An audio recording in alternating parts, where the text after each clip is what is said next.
In this video, I will show you how to rotate objects in Cities Skylines 2.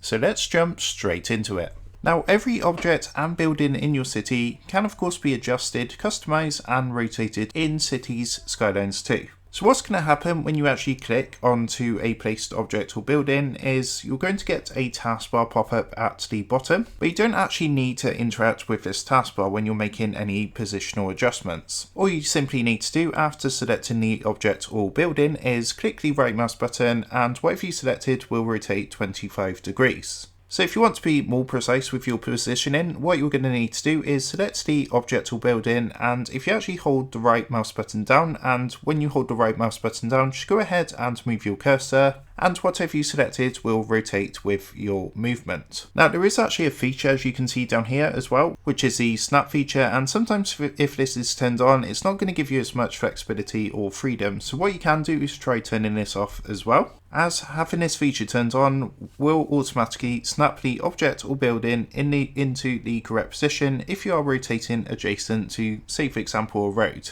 So if you want, you can turn this toggle snap feature off using the taskbar at the bottom. Now just keep in mind that buildings still need to connect to roads, so depending on your angle you may receive a warning that a road is required. If that's the case, all you need to do is simply build a connecting road and the rotation job is completed.